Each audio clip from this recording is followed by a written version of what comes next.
Baik, bismillahirrahmanirrahim. Assalamualaikum warahmatullahi wabarakatuh. Baik, di sebelah saya ada Encik Khairuddin. Okey, kita akan bicarakan berkenaan dengan Toyota Cross. Jadi, Khairuddin boleh beritahu kami semua, kenapa Encik Khairuddin memilih Toyota Cross ni berbanding kita ada HR-V dan mungkin ada Kia Picanto dan sebagainya. Apa yang bagusnya kereta ni?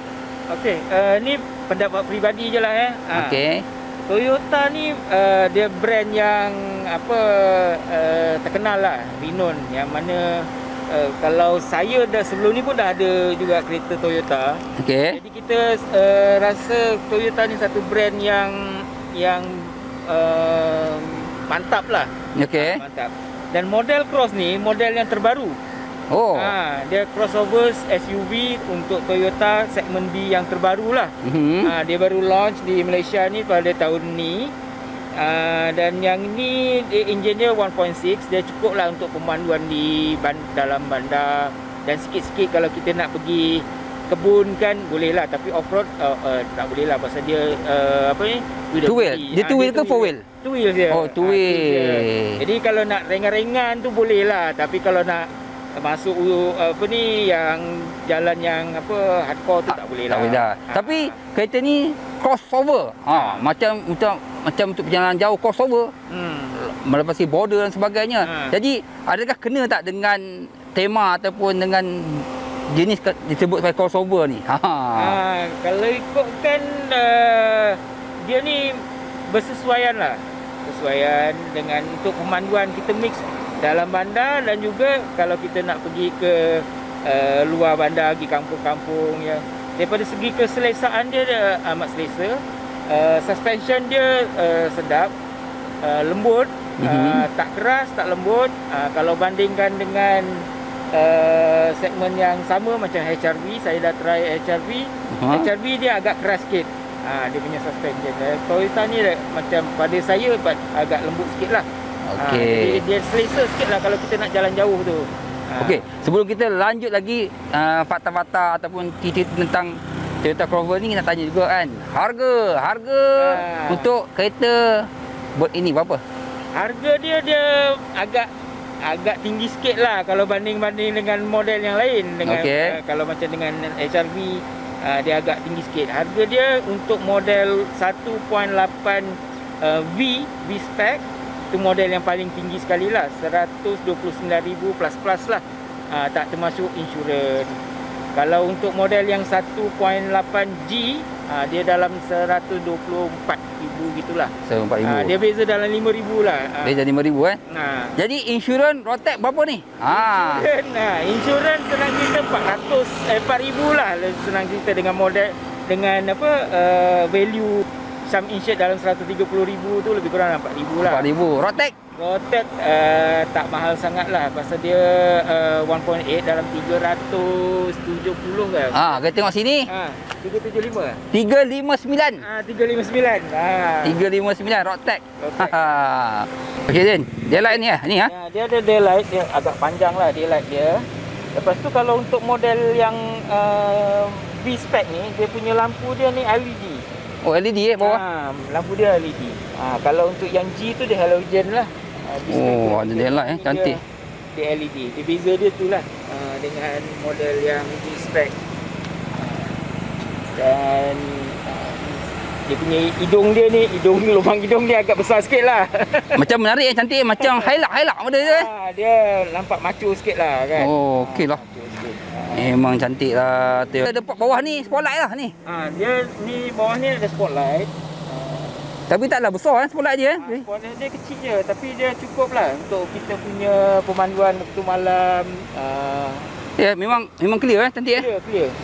Okey, cuba kita lihat side mirror. Side mirror dia auto fold. Kalau mana kita lock kereta, dia akan auto fold. Dia ada signal kat sini juga, ni LED juga signal dia. Lepas tu dia ada indikator BSM, blind spot monitoring. Mana kalau kita nak terlalu rapat dengan kereta sebelah kanan atau sebelah kiri, dia akan ada apa ni, indikator kat sini lah akan menyala. Oh, ada sini ke depan ni ke? Kat dalam ni, kat dalam ni. Oh, dalam ni Akan nampak lah dia ada indikator dia kat sini ni. Akan menyala lah. Kau menyala. BSM. Di mana dia akan kata okey, sebelah kiri kita ni dah terlalu rapat dengan ada ketakan ataupun ada pokok ke apa semua lah. Oh, banyak fungsi ya. Ini antara safety features yang dia ada lah untuk model ni. Okey, cuba kita lihat lampu belakang untuk Lampu belakang dia cantik tak? lampu belakang dia style sekarang dia melintang kan. Kalau dulu punya style yang sebelum-sebelum ni banyak lampu horizontal kan. Horizontal ni vertical macam ni. Jadi sekarang banyak yang horizontal lah. Jadi ni dikira design terbaru lah untuk dia. Jadi dia ada lampu reverse, lampu brake dengan lampu malam lah. Wah. Saya tak pasti kalau dia ada spotlight di belakang ni. Macam Tapi untuk ni kot dua ni macam untuk reverse. Ni. Saya rasa yang ni spotlight ni.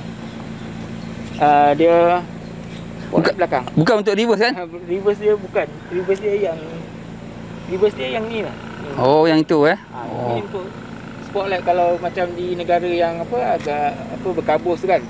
Jadi bila kita reverse tu kita ada satu switch tu kita untuk on dia punya spotlight. Oh, itu spotlight je belakang Tapi kalau di Malaysia ni kita jarang pakai lah spotlight ni. Okey. Ni dia 1.8 V V-spec. V-spec. Okey, tengok. So belakang ni juga ada sensor untuk ni Ada reverse sensor. Reverse sensor Ada reverse sensor dan ada ni ada kamera. Ya, tengok ni. Reverse kamera dia ada. Nampak? Kamera mesti ada. Kereta mahal mesti ada. Dia punya aksesori apa ni, skirting apa semua ni standard lah. Standard daripada kilang. Mana tak ada tambahan lagi. Ini adalah standard Standard. Okey. 18 inci, rim ni 18 inci. 18 inci ni? 18 inci. Wah, 18 inci ya. Jadi kalau yang standard tayar dia bagi Michelin Supremacy lah. Saiz tayar dia 225/50. 222/50 lah. Oh, 18 inci. Tapi dia pakai disc brake belakang nampak ada disc brake. Disc brake belakang. Dia bukan drum Bukan. Okey. Saiz depan sama. Saiz yang sama 18 inci. 18. Kita pakai disc brake jugalah. Tu disc brake.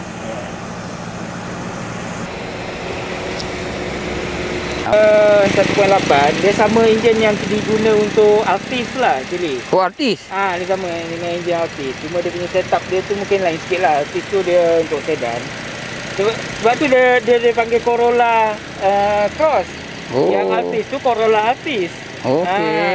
Tapi enjin yang sama. Cuma setup dia mungkin lain sikit lah. Pasal dia punya apa nama dia, penggunaan dia berbeza sikit kan. Enjin dia NA lah, 1.8 NA. Oh, NA. Nampak kemas. Cuma kalau ada setengah model tu dia ada cover enjin.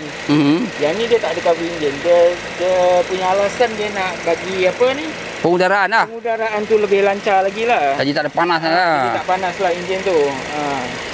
Oh, kalau tengok sini, jauh kan.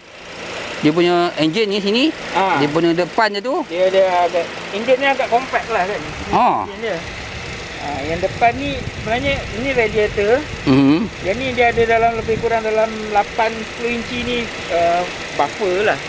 Betul lah. Jauh kan? Jauh. Wah. Jadi radiator pun tak dekat sangat dengan grill. Betul? Kalau kata accident sekalipun boleh dapat lagi selamatkan InsyaAllah lah. Boleh ada buffer lah. Ni. Dia tak terlalu rapat. Okey. Ada lagi Cik Udin nak cerita tentang enjin depan ni? Enjin ni dia agak responsif jugalah.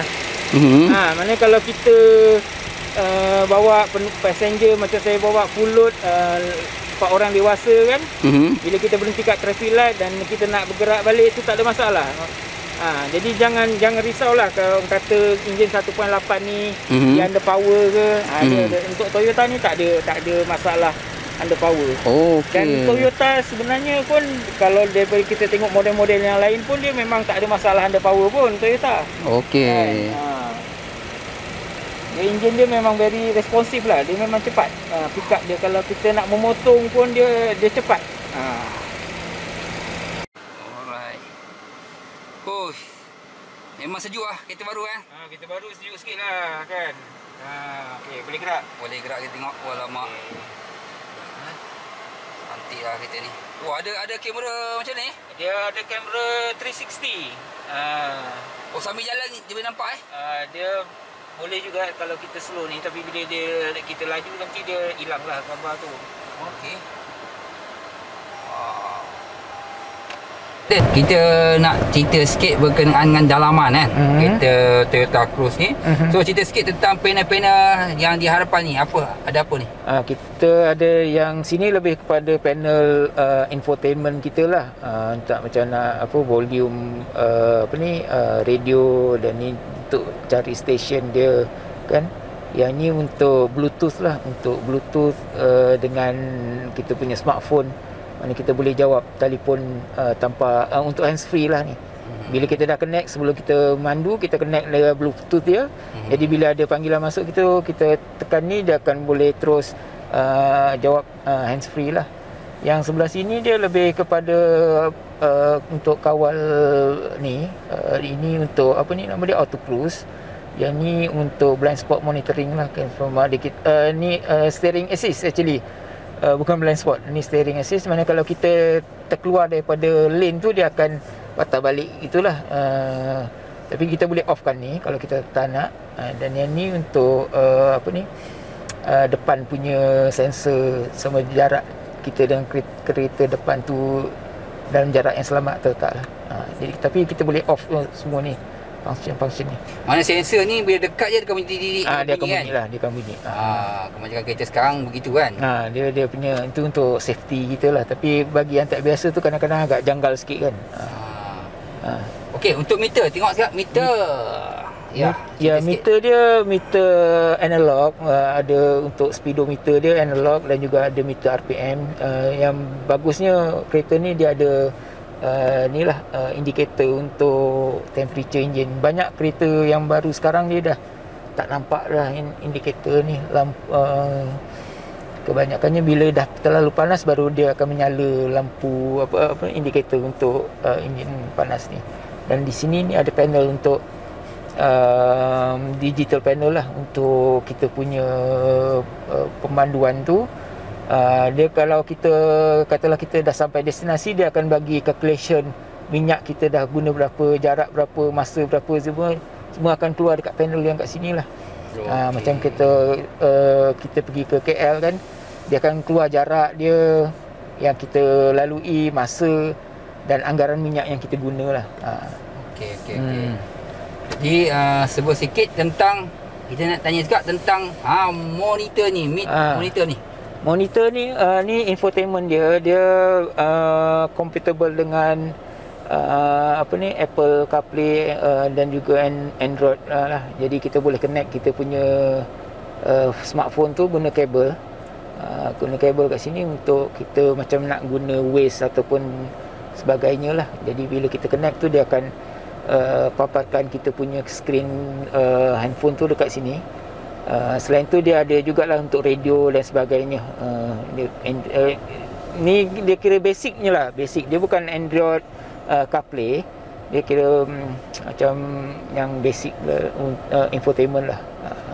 Tapi untuk navigator, GPS, Waze semua boleh masuk lah kan? Boleh, tapi kita kena guna smartphone. Dia akan mirror daripada smartphone lah, bukan daripada head unit ni. Jadi kita akan connect USB dekat sini. Jadi kita akan mirror lah. Alright. Nampak ni keyless kan? Dia pakai keyless dah sekarang. Sekarang ni keyless. Mana dah pakai keyless? Dia pakai keyless. Bagi apa? 2 kunci, 1 kunci? Dia bagi 2 kunci. 2 kunci. Selain daripada keyless tu, dia ada security system dia macam biasa, alarm macam biasa.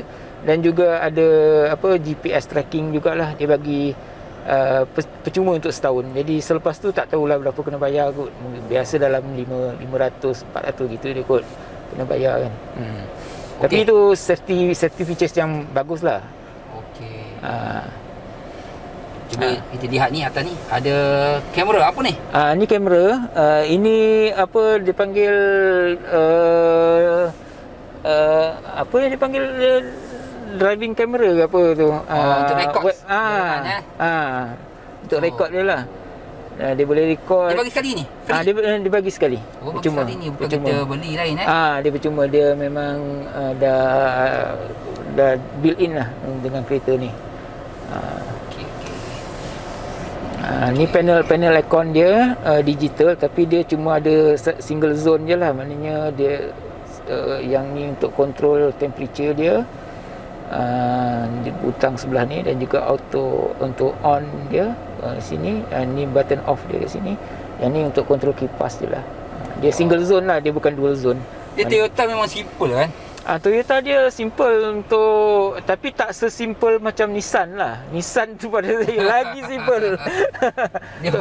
Toyota ni acceptable lah, dia punya simplicity kan, tu. Sekarang ni dia masih lagi mengekalkan yang simple-simple ni kan.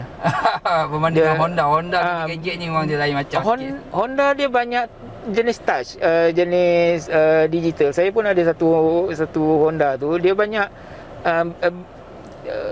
a bit ni lah, dia punya panel depan ni macam futuristic sikit lah. Kalau Toyota ni dia very simple, tapi practical sebenarnya, practical. Yang baru ni agak rasa cantik juga kan? Cantik jugalah. Okey. Dia punya dashboard dia ni, interior dia warna hitam. Dashboard dia semua ni hard touch lah sebenarnya. Plastik hard touch. Tapi material mahal jugalah. Material mahal, cuma dia tak nampak premium lah bila hard touch ni. Kalau dia buat soft touch punya, mungkin sebelah atas ni kalau dia letak apa yang, ataupun setengah macam kat sini dia agak soft sikit lah. Nampak premium, tapi tak nampak premium sangat lah dia punya soft touch dia ni. Lepas tu dia punya kabin dia warna hitam. Jadi kalau siapa macam saya ni claustrophobic sikit, jadi nampak macam sempit lah kereta ni. Kalau warna hitam atas Warna hitam ni kan, biasa kita warna beige kan atas ni kan. Jadi dia bila gelap ni dia rasa lah, nampak gelap ni nampak macam kecil ke. Dia punya seat dia, kalau yang driver ni dia electric seat. Dia maknanya dia kita nak macam nak ke depan ke belakang semua, dia guna ada button kat sini lah untuk pilot je lah. Kalau untuk untuk pilot, passenger manual. Itulah kekurangan dia. Passenger kena pakai manual, kena dia punya lever kat bawah ni lah kena pakai. Kalau high spec memang dua-dua ada kot kan. Tak, yang ni high spec lah ni. Ni high spec ni. Dia bagi pilot je. Kemudian dia punya handbrake dia tak ada kat sini.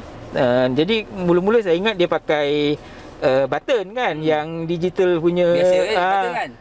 Ialah kereta-kereta moden sekarang ni banyak pakai button kan. Rupanya dia pakai foot brake. Tu. Ada situ kat bawah. Itulah. Lama style lama sangatlah sebenarnya kan. Kalau bagi saya bukan kekurangan lah, cuma dia kalau dia daripada segi pemanduan tu, steering dia ni terlalu ringan.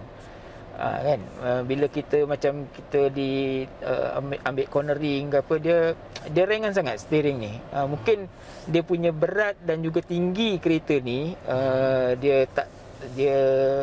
pasal dia ni bukan sedan kan, dia ni kira macam SUV crossover kan. Jadi dekat situlah dia ada kekurangan sikit, dia punya steering ni agak ringan sikit. Kemudian tu daripada segi-segi yang lain tu, saya rasa daripada enjin dia tak ada masalah. Enjin tak ada masalah. Dari segi penjimatan minyak tu memang jimat. Toyota ni memang terkenal dengan dengan teknologi jimat minyak dia kan. Kalau kita tengok model-model yang dulu macam Vios ke kan, macam even Altis pun memang jimat minyak kalau banding dengan kereta yang sama segmen dengan dia. Lagi satu kekurangan, dia punya seat ni, seat ni dia agak kecil sikit lah. Nak kata kecil tu macam mana saya nak kata, dia kurang curve lah.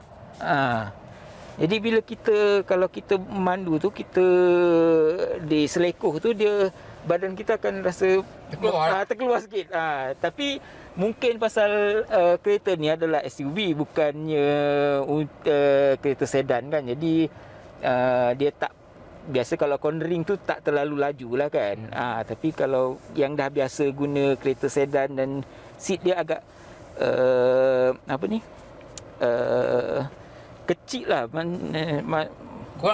kurang selesa lah. Kurang selesa lah. Kalau boleh dia buat bucket ataupun besarkan sikit. lah. Ataupun dia lebarkan sikit pun boleh sebenarnya kalau ni. Jadi agak selesa sikit lah kalau lebar sikit tu. Segi itulah Mana dari segi aircon pun sejuk aircon sejuk. Aircon memang sedap lah. Segi sound system pun terbaik Sound system dia boleh tahan. Lepas tu tinted ni factory spec. Datang tu dah ada dah. Maknanya spek beli kereta ni kita tak payah fikir lagi nak hantar kedai aksesori, nak buat lagi tinted, cermin, depan belakang. Semua dah ada tinted ni. Okey. Dudukan dengan kaki. Okey, dia punya leg room dia agak okey. Untuk orang dewasa memang sedap jugalah duduk. Dan dia punya seat ni dia recline sikit. Ada setengah kereta tu dia punya seat ni dia tak recline kan, dia agak tegak. Yang ni dia recline. Jadi bila kita duduk tu dia akan rasa macam menyandar tu, sedap sikit. Selesa lah untuk jalan jauh. Selesa tak ada sangat Kaki pun okey. Tak ada masalah. Kan? Dia punya space ni. Dan dia ada van, aircon van kat sini ni ada. Dua je lah. Ada dua lah. Jadi kalau cuaca Malaysia ni memang sesuai lah, ada aircon van kat belakang ni. Lepas tu dia ada USB port tu bawah ni.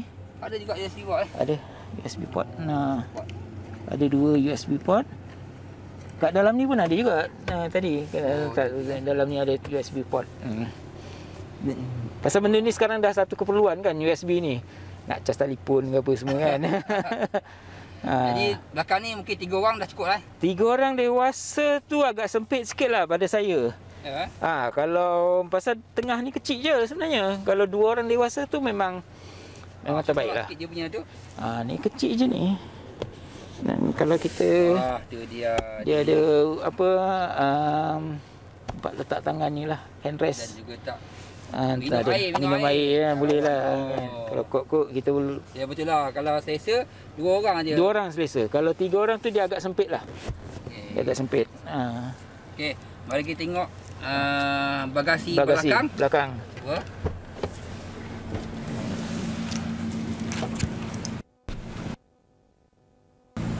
Macam mana? Baru boleh kan. Dia tak payah pakai tak payah pakai button. Pakai tangan, kita pakai kaki je. Mana kalau kita shopping tangan penuh dengan barang tu, kita pakai kaki tu je lah. Luas juga Dia punya boot dia luas, saya tak ingat lah berapa liter, tapi lebih kurang dalam 200 liter kot. Besar dia besar dia lebih kurang dalam 200 liter lah. Maknanya boleh letak barang kat sini. Lepas tu yang tray ni pun dia bagi percuma. Siap ni. Ada tayar spare? Tayar spare ada kat dalam ni. Tapi tayar spare dia tak bagi full size dia bagi untuk emergency punya tayar je lah ni. Temporary. Dia bukan full size punya tayar spare lah. Tapi ada lah. Ada. Dia bagi satu lagi ni. Kalau katalah tayar tu dia pancit ke apa kan, kita tak boleh nak buka dia ada bagi emergency kit inflator ni. Kita cucuk je dekat dekat power socket dalam tu, dia akan pump lah tayar tu untuk sementara. Untuk sementara waktu lah. Jadi boleh lah kalau kita nak pergi kedai ke, sempat lah. Sempat lagi. Itulah. Dan dia bagi sunshade ni untuk belakang. Ada belakang. Dia masuk sini. Jadi boleh cover sikit lah. Nampak cantik sikit kan, kemas je. Okey. Alright. Okay.